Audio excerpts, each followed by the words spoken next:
नमस्कार साथियों, स्वागत है आप सभी लोगों का हमारे YouTube चैनल पे।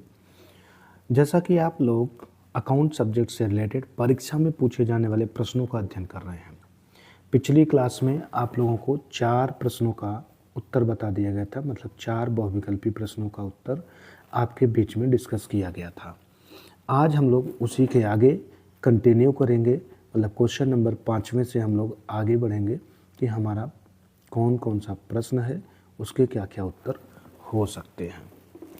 तो चलिए बिना देर किए हम लोग अपने क्लास को आगे बढ़ाते हैं और देखते हैं कि क्या प्रश्न परीक्षा में और पूछे जा सकते हैं। बहुत ही इम्पोर्टेंट क्लास आप लोगों को दी जा रही है। जो भी विद्यार्थी यूपी बोर्ड कॉमर्स से पढ़ रहा है, ये उन सभी विद्यार्थियों के लिए वीडियो है। जो प्रश्न आपको बताए जा रहे हैं, यही प्रश्न 70 से 80% गारंटी है कि एग्ज़ाम में आपके आएंगे ही आएंगे। तो साथियों, आराम से प्रश्नों को पढ़ लीजिए। कहीं कोई दिक्कत हो तो उसको पूछ लीजिएगा। नंबर मेरा डिस्क्रिप्शन में भी है, स्क्रीन पे भी शो कर रहा है, आप कॉल करके अपने डाउट को पूछ लीजिएगा। तो चलिए आगे हम लोग स्टार्ट करते हैं क्वेश्चन नंबर 5 को। 5 क्वेश्चन में बोला गया है, जब साझेदारों को पूंजी पर ब्याज दिया जाता है तो उसकी गणना सामान्यतः की जाती है। साझेदारों को पूंजी पे जब ब्याज दिया जाता है तो सामान्यतः कौन से पूंजी पे ब्याज की गणना की जाती है। ये बहुत ही इम्पॉर्टेंट प्रश्न कह सकते हैं, परीक्षा में पूछ लेता है तो बच्चे कंफ्यूज हो जाते हैं कि आंसर कौन सा दें।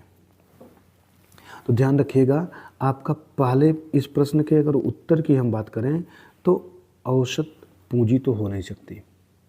औसत पूंजी का मतलब होता है पूरे साल भर में लगी हुई पूंजी को औसत निकाल दीजिए। अंतिम पूंजी पे ब्याज कभी नहीं दिया जाता है, इनमें से कोई हो नहीं सकता। तो हम बोल सकते हैं जो वर्ष के प्रारंभ की पूंजी होती है उसी पे साझेदारों को पूंजी पे ब्याज दिया जाता है। तो हमारा इस प्रश्न का जो उत्तर बनेगा वो क्या हो जाएगा, तो आंसर होगा, प्रश्न का उत्तर हमारा सी हो जाएगा, आरंभिक पूंजी पे। तो आरंभिक पूंजी पे साझेदारों को ब्याज दिया जाता है। क्वेश्चन नंबर नेक्स्ट हमारा, साझेदारी फर्म में आहरण पर ब्याज है। किसी भी साझेदारी फर्म में आहरण पर जो ब्याज लगाया जाता है वो क्या कहलाएगा। तो ऑप्शन देखिए, 4 आपके सामने दिख रहे हैं, आय, व्यय, लाभ और हानि। तो अगर हम इसकी बात करें कि क्या कहलाएगा, तो सोचिए, लाभ और हानि तो किसी कीमत पे नहीं हो सकता, क्योंकि लाभ और हानि का कॉन्सेप्ट आता है बेचने से। तो यहाँ बेचने का कॉन्सेप्ट तो है नहीं, तो लाभ और हानि होने का कोई सवाल बनता ही नहीं है। ठीक है, तो ये दोनों आपके कट गए। अब बात करते हैं वो आय है या व्यय है। तो ध्यान रखिएगा, आहरण का मतलब होता है व्यापार से उसके मालिक ने अपने निजी प्रयोग के लिए पैसा निकाल लिया। यदि कोई मालिक अपने निजी प्रयोग के लिए पैसा निकाला है तो आप सभी विद्यार्थियों को हमेशा व्यापार बन के ही सोचना है। आप सोचिए कि आप व्यापार हैं और जो व्यापार का मालिक है वो आपके यहाँ से कुछ पैसा निकाल लिया अपने निजी प्रयोग के लिए, तो आप उससे ब्याज लेंगे या देंगे उस पैसे पे, तो आंसर होगा लेंगे। और जब कभी भी व्यापार ब्याज पाए चाहे पैसा पाए तो वो व्यापार के लिए क्या कहलाता है, आय कहलाता है। तो फिर हम बोल सकते हैं कि हमारे इस प्रश्न का उत्तर क्या बन जाएगा, तो आंसर हो जाएगा ए। आंसर क्या बन जाएगा, ए बन जाएगा। तो क्वेश्चन नंबर 6 के आंसर की अगर हम बात करें तो क्या आंसर आपको मिला, तो आंसर मिला आपको ए, साझेदारी फर्म में आहरण पर ब्याज क्या होगा, तो आंसर हो जाएगा आय हो जाएगा।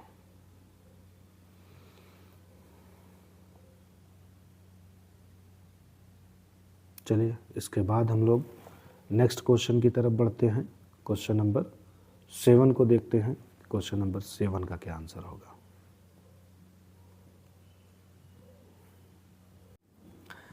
चलिए अब हम लोग देखते हैं क्वेश्चन नंबर 7 का क्या आंसर होगा। ठीक है, तो क्वेश्चन नंबर 7 पूछ रहा है, साझेदारों के चालू खाते का शेष सदैव क्या दिखाता है। ऑप्शन आपके सामने 4 दिख रहे हैं, नाम शेष, जमा शेष, फिर है ए और बी में से कोई भी, और अगला है इनमें से कोई नहीं। तो ध्यान रखिएगा, जब भी करेंट अकाउंट आप बनाते हैं तो करेंट अकाउंट आपका डेबिट बैलेंस भी शो करता है एंड क्रेडिट बैलेंस भी शो करता है। करेंट अकाउंट कभी भी सिर्फ और सिर्फ एक बैलेंस नहीं शो करता, वो क्रेडिट भी शो करता है एंड डेबिट भी शो करता है। तो अगर हम पूछें कि ऑप्शन कौन सा होगा तो आंसर होगा नाम शेष भी दिखाता है, जमा शेष भी दिखाता है। इसका मतलब ऑप्शन हमारा क्या बन जाएगा, तो ऑप्शन बनेगा सी कि हमारा जो साझेदारों का चालू खाता होता है वो ए और बी में से कोई भी एक बैलेंस शो कर सकता है। तो ऑप्शन हमारा इस क्वेश्चन का क्या बन जाएगा, तो ऑप्शन नंबर सी इस क्वेश्चन का आंसर हो जाएगा। तो क्वेश्चन नंबर 7 के बाद अब हम लोग आगे डिस्कस करते हैं क्वेश्चन नंबर 8 का। एक साझेदार के चालू खाते का डेबिट शेष दिखाता है, चालू खाते का डेबिट शेष दिखाता है, दिखाया जाता है कहाँ पे, तो ध्यान रखिएगा करेंट अकाउंट के डेबिट शेष की बात कर रहा है। किसी भी अकाउंट के चाहे जिस भी शेष की बात करें, ये दिमाग पे फीड कर दीजिए। अगर डेबिट शेष है तो इसका मतलब वो एक्सपेंस होगा, लॉस होगा या फिर असेट होगा। ठीक है, अगर एक्सपेंस है तो फिर लाभ हानि खाता बनाते समय डेबिट में आएगा, और असेट होगा तो बैलेंस शीट के असेट साइड में जाएगा।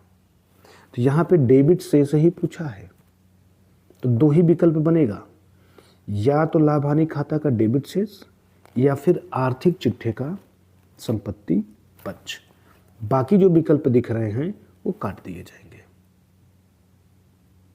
ठीक है, तो हमारा ऑप्शन सी एंड डी यही दो सही होने की संभावना है। तो सबसे पहले हम देखते हैं लाभ हानि खाते के डेबिट पक्ष में दिखाया जाएगा क्या। तो ध्यान रखिएगा एक साझेदार के चालू खाते का डेबिट शेष बात कर रहा हूं, डेबिट शेष की बात कर रहा हूं, और करेंट अकाउंट पार्टनर्स के कैपिटल को ही इंडिकेट करता है, और कैपिटल कभी भी पीएल में नहीं आता, इसलिए ऑप्शन सी आपका कट जाएगा। तो एक ही विकल्प केवल आपके पास बचा जो कि है चिट्ठे के संपत्ति पक्ष में दिखाया जाता है। तो एक साझेदार के चालू खाते का डेबिट शेष कहाँ दिखाया जाएगा, तो आंसर हो जाएगा चिट्ठे की संपत्ति पक्ष में। ठीक है, चलिए आगे हम लोग बढ़ते हैं, देखते हैं क्वेश्चन नंबर 9 का क्या उत्तर होता है। क्वेश्चन नंबर 9 पूछा, यदि कोई साझेदार प्रत्येक माह की अंतिम तिथि को आहरण करता है तो उसके कुल आहरण पर कितने माह का ब्याज लिया जाएगा। अगर इसकी हम बात करें तो ध्यान रखिएगा, जब कभी भी आपसे किसी भी साझेदार के द्वारा किए गए आहरण पर ब्याज की बात करता है तो बस ये ध्यान रखना है कि ब्याज हर माह के अंत में है कि कब है। जैसे यहाँ पे क्या पूछा है कि यदि कोई साझेदार प्रत्येक माह के अंतिम तिथि, प्रत्येक माह के अंतिम तिथि, तो कुल मिला के यहाँ पे क्या पूछ रहा है, प्रत्येक माह पूछ रहा है। और जब प्रत्येक माह पूछेगा तो उसे कुल आहरण पर कितने माह का ब्याज लिया जाएगा, तो प्रत्येक माह लगा के जब भी पूछे तो प्रारंभ में अगर पूछता है तो 6.5 महीने का लिखेंगे, मध्य में पूछता है तो 6 लिखेंगे, और अंत में पूछता है तो 5.5 लिखेंगे। ये याद रखिएगा। यदि कोई भी साझेदार आहरण प्रत्येक माह कर रहा है तो उस केस में जो आहरण पर ब्याज की गणना की जाती है वो कितने माह का किया जाएगा, तो औसत प्रारंभिक केस में 6.5 महीना, मध्य के केस में 6 और अंत के केस में 5.5। अब अगर हम यहाँ पूछें क्या पूछा है, तो यहाँ पे आपसे अंत ही पूछा है, तो अंत के केस में क्या ऑप्शन आ जाएगा, तो आंसर हो जाएगा कि अंत के केस में हमारा 5.5 महीना आएगा। तो इस प्रश्न का उत्तर क्या हो जाएगा, 5.5 मंथ। तो कोई भी साझेदार अगर प्रत्येक माह के अंतिम तारीख को आहरण करता है तो उस केस में जो आहरण पर ब्याज निकाला जाएगा वो कितने माह का निकाला जाएगा, तो आंसर हो जाएगा 5.5 महीना। ठीक है, तो इस तरीके से हमारा क्वेश्चन नंबर 9 का आंसर कंप्लीट हुआ। अब हम लोग देखते हैं क्वेश्चन नंबर 10। यदि आहरण की तिथि नहीं दी गई हो तो आहरण पर ब्याज लगाया जाएगा। ध्यान रखिएगा, जब कभी भी प्रश्न में आहरण कौन से तारीख को किया जा रहा है इसके बारे में कुछ भी न बोला हो। अगर प्रश्न में आहरण करने के बारे में बता दिया कि इतने रुपए का आहरण किया गया, मगर प्रश्न में तिथि का कहीं पर भी डिस्कशन नहीं किया कि आहरण कौन सी तिथि को किया गया, तो ऐसे केस में हमेशा याद रखना बच्चों, औसत 6 माह का ब्याज निकाला जाता है। औसत कितने माह का ब्याज निकालेंगे, तो आंसर होगा 6 माह। कभी भी अगर आहरण किए गए तिथि की बात प्रश्न में न किया गया हो तो इस प्रश्न का उत्तर हमारा क्या बनेगा, तो औसत 6 माह बनेगा। अब हमें देखना है कि ये औसत 6 माह कौन से ऑप्शन में दिखाई दे रहा है। तो देखिए A, B, C, D, तो हम कहेंगे C वाले ऑप्शन में हमारा औसत 6 माह दिखाई दे रहा है। तो हमारा उत्तर भी क्या हो जाएगा, ऑप्शन नंबर C हो जाएगा। ऑप्शन C 6 माह। ठीक है साथियों, बहुत ही इम्पोर्टेंट प्रश्न आपको कराए जा रहे हैं। साल भर आपने अकाउंट पढ़ा हो या ना पढ़े हो इसका कोई मतलब नहीं है। जितनी चीज़ें आपको पढ़ा दी जा रही है इसको बढ़िया से तैयार करके रखिएगा। अकाउंट में कोई भी बच्चा फेल नहीं होगा, ये गारंटी है। जितनी चीज़ पढ़ा दी जा रही है, यदि आपको इतना आ गया तो मैं चैलेंज करता हूँ कोई भी बच्चा अकाउंट में फेल नहीं हो सकता। ठीक है, चलिए अगले प्रश्न की तरफ बढ़ते हैं। त्याग अनुपात से क्या आशय है? त्याग अनुपात से क्या आशय है, मतलब त्याग अनुपात कैसे निकलता है?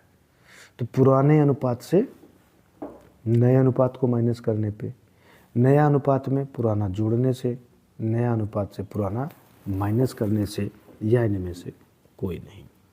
ध्यान रखिएगा, जब कभी भी त्याग की बात करेगा तो जितने ऑप्शन प्लस वाले दिखाई देंगे, जितने भी ऑप्शन में प्लस का ऑप्शन दिख रहा हो उसको तो तुरंत काट दीजिए।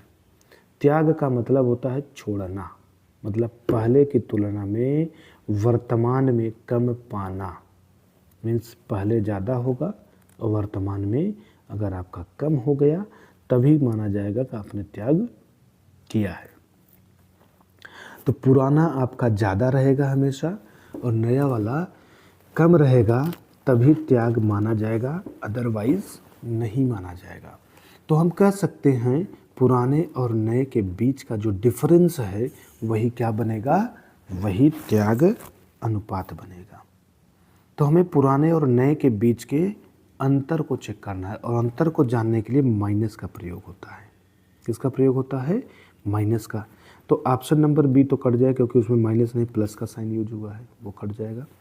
अगला, पुराने और नए के बीच के संबंध की बात किया हूँ, पुराने नए बीच के अंतर की बात। और पुराना हमेशा बड़ा होना चाहिए, तो जो बड़ा होगा वो पहले लिखा जाएगा और जो छोटा होगा वो बाद में लिखा जाएगा। तो पुराना पहले होगा और बाद में नया होगा। तो हम कह सकते हैं कि ऑप्शन नंबर ए जो है वही ऐसा है जो त्याग अनुपात के लिए सूटेबल पड़ रहा है। तो पुराने अनुपात से नए अनुपात को माइनस कर देने से हमें त्याग अनुपात का पता चल जाता है।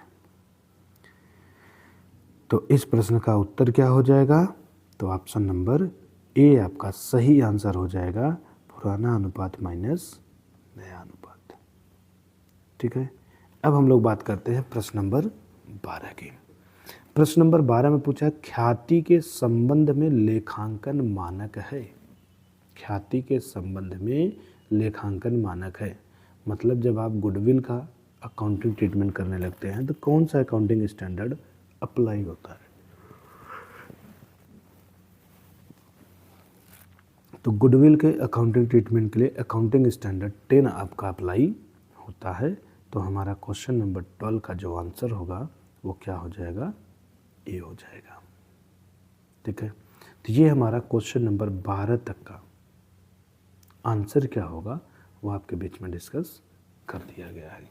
आगे भी हम लोग डिस्कस करेंगे 13 क्वेश्चन से, देखेंगे कि उसका आंसर क्या होगा। ठीक, तो पहले आप लोग यहाँ तक नोट करिए, फिर आगे हम लोग अपनी कहानी को बढ़ाते हैं।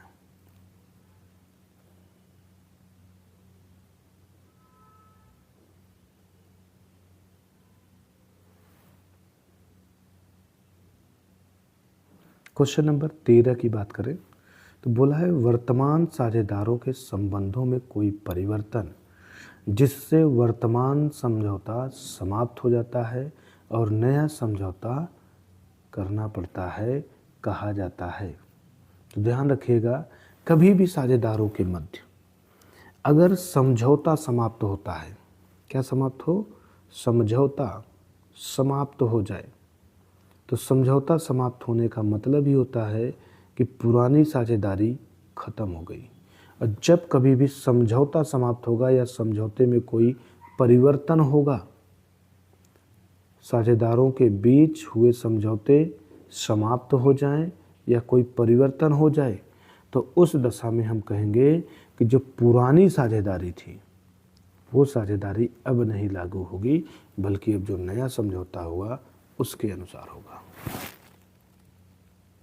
ठीक है, तो इस परिस्थिति को हम लोग क्या कहते हैं, तो बोलेंगे साझेदारी का पुनर्गठन। क्या हो गया, साझेदारी का पुनर्गठन हो गया।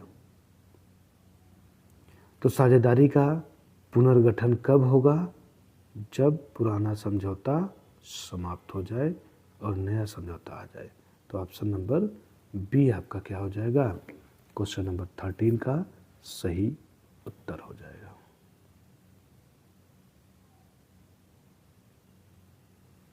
ठीक है, तो ये क्वेश्चन नंबर 13 आपका खत्म हुआ। अब हम लोग बात करते हैं 14 का। पुनर्मूल्यांकन खाता है व्यक्तिगत खाता, वास्तविक खाता, अवास्तविक खाता या इनमें से कोई नहीं। तो आप ध्यान रखिएगा, जो खातों को बनाने से आपको लाभ या फिर हानि प्राप्त हो, आंख बंद करके आप बोल सकते हैं कि वो खाता आपका नॉमिनल अकाउंट होता है। नॉमिनल अकाउंट का मतलब अवास्तविक खाता होता है।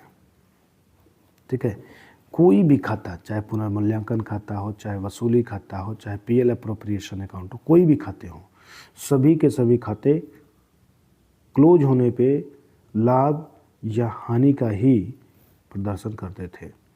इसीलिए बोला गया कि कोई भी खाता जो लाभ या हानि को शो कर जाए उसे कौन सा खाता बोलेंगे, तो आंसर होगा अवास्तविक खाता बोलेंगे। मीन्स ये नॉमिनल अकाउंट की कैटेगरी में आ जाएगा। तो हम पूछें क्वेश्चन नंबर 14 का आंसर क्या होगा, तो आंसर हो जाएगा अवास्तविक खाता। ठीक है, अब क्वेश्चन नंबर 14 के बाद आगे बढ़ते हैं, 15 में आते हैं। तो दायित्व में कमी क्या है, तो ध्यान रखिएगा, कभी भी संपत्ति बढ़ती है तो डेबिट से और संपत्ति घटती है तो डेबिट से, और संपत्ति बढ़ती है तो डेबिट से, है ना। दायित्व कम होगा तो किस साइड से, डेबिट से। दायित्व बढ़ता है किस साइड से, क्रेडिट से। अब जरा आप सोचिए, आपका दायित्व 10,000 रुपये का था और अभी अभी आपको पता चला कि अब आपका दायित्व 10,000 से कम होकर कितना हो गया, 6,000 हो गया। तो इसका मतलब कि माइंड आपका ये बोल रहा है कि कहीं न कहीं अब मुझे 6,000 ही केवल पेमेंट करना है, 10,000 नहीं करना पड़ेगा। तो ऐसे केस में हम कह सकते हैं कि अगर हमारा दायित्व कम हो जाता है, अगर हमारा दायित्व कम हो जाता है तो हमारे लिए लाभ ही है। हमारे लिए क्या है, लाभ ही है। तो दायित्व के कमी होने से फर्म के लिए क्या होता है, तो आंसर होगा फर्म के लिए लाभ होता है। तो हमारे क्वेश्चन नंबर 15 का अगर हम पूछें उत्तर क्या होगा तो आंसर हो जाएगा बी, लाभ होगा। अब हम लोग देखते हैं क्वेश्चन नंबर 16। कोई भी साझेदार अवकाश ग्रहण कर सकता है, कैसे? तो पहला, आपसी अनुबंध के अनुसार, अन्य सभी साझेदारों की सहमति से, ए और बी दोनों या इनमें से कोई नहीं। तो बिल्कुल सही बात है, कोई भी साझेदार अगर अवकाश ग्रहण करना चाहता है तो अन्य सभी साझेदारों की सहमति उसको चाहिए ही चाहिए। प्लस आपसी अनुबंध, सभी लोग अपने बीच में एक अनुबंध करके उस आधार पे भी साझेदार को अवकाश ग्रहण दे सकते हैं। तो हम कह सकते हैं कि हमारा ए और बी दोनों ही ऑप्शन सही है। कोई भी साझेदार अवकाश ग्रहण आपसी अनुबंध के भी आधार पे कर सकता है, साथ ही साथ साझेदारों की सहमति से भी कर सकता है। तो उत्तर हमारा क्या हो जाएगा? तो उत्तर बन जाएगा सी, ए और बी दोनों। तो इस प्रकार से हमारा 16 क्वेश्चन का आंसर क्या होगा वो आपको बता दिया गया। तो आप सभी लोग ईमानदारी से वीडियो को देख लीजिए, नोट कर लीजिए, कहीं कोई कन्फ्यूजन डाउट हो तो कॉल करके पूछ लीजिए। परीक्षा के लिए ये अमृत का काम करेगा, इससे हर कोई व्यक्ति, हर कोई विद्यार्थी आसानी से पास हो जाएगा। जो बच्चा साल भर कुछ नहीं पढ़ा, अगर वो इतना ही पढ़ ले तो गारंटी है उसको पास होने से कोई नहीं रोक पाएगा। ठीक है, तो चलिए आप सभी लोग इसे नोट करें। बाकी बचे हुए बहुविकल्पी प्रश्नों का सिलसिला हम लोग आगे भी जारी रखेंगे, लेकिन मिलेंगे नेक्स्ट वाले वीडियो में। तब तक आप सभी लोग इसको नोट करें। चैनल पे नए हैं तो चैनल को सब्सक्राइब करें, बेल आइकन जरूर प्रेस करिए ताकि जब भी वीडियो अपलोड हो तो नोटिफिकेशन आपको तुरंत मिल जाए। ठीक है, तो चलिए मिलते हैं नेक्स्ट क्लास में। तब तक आप सभी लोगों को बहुत बहुत धन्यवाद।